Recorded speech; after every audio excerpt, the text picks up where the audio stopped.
Welcome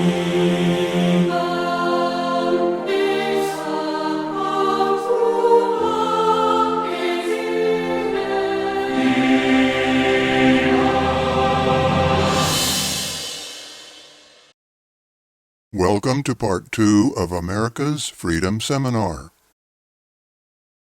Before studying the Constitution, we need to know different meanings given to a single word, and how modern terms got confused and used by socialists to deceive us. While many socialists are well-meaning but ignorant of the consequences of their philosophy, others are so corrupt in their hearts that they connive tricks to lure us into their traps. We're going to unmask some of these deceptions right now. First, let's talk about labels that deceive us. What label or labels apply to you?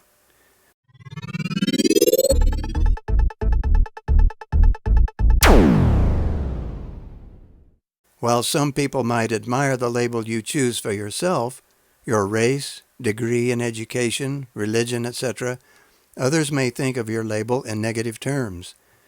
They may know little or nothing about what that label even means, and yet they will judge you as if they know what they're talking about. In the same way, we ourselves need to beware of how we label others. If it looks like a duck, walks like a duck, be careful, it might be a goose. Honk if you're a goose. First of all, let's talk about communication in general. We often misunderstand others because we're in a hurry, or we don't care about the topic, or we're too shallow in our understanding, and we take it wrong.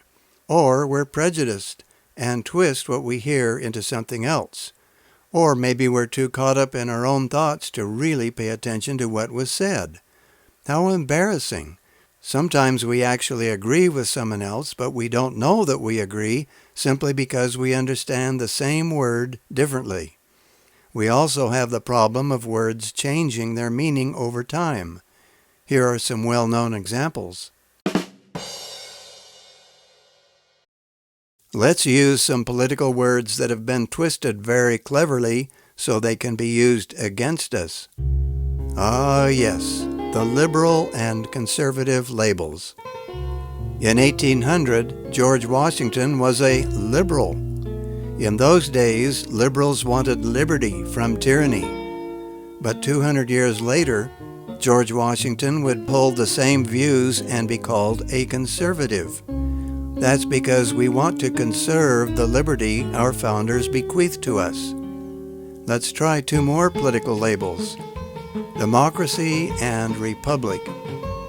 A pure democracy is actually mob rule.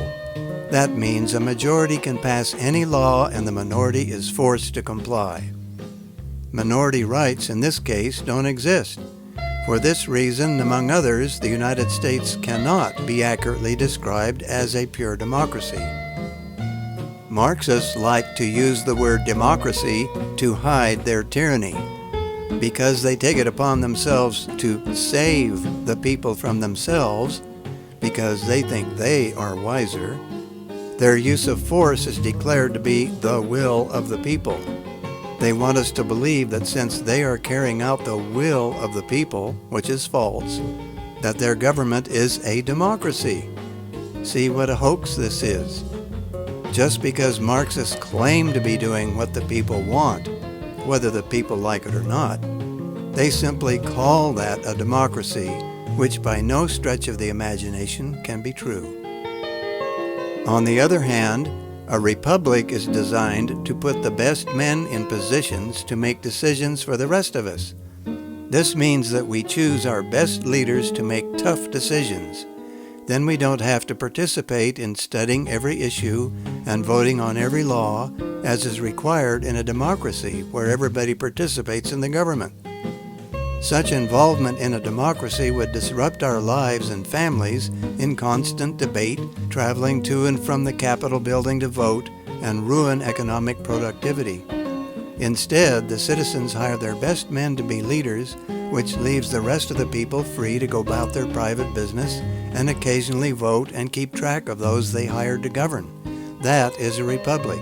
It is not a democracy. But the Marxist socialists like to claim their governments are a republic as well, a label they love to plaster over their tyranny, just as they do with democracy. Our enemies know we like the word republic and the word democracy, so they use these words to appear free like we are when they are actually tyrannies in one form or another.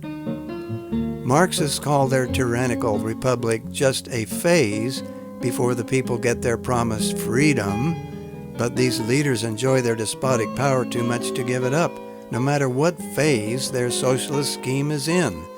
Socialism's most common phase, by the way, is poverty and plenty of spying and restrictions to keep its unhappy people from revolting. Let's look at how the words republic and democracy have been trumpeted by communist deceivers worldwide. The Democratic People's Republic of Korea.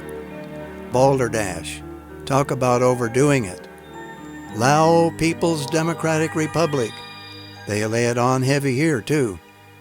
Then there's the old but now defunct Union of Soviet Socialist Republics. Prison of Socialist Slaves would be more accurate.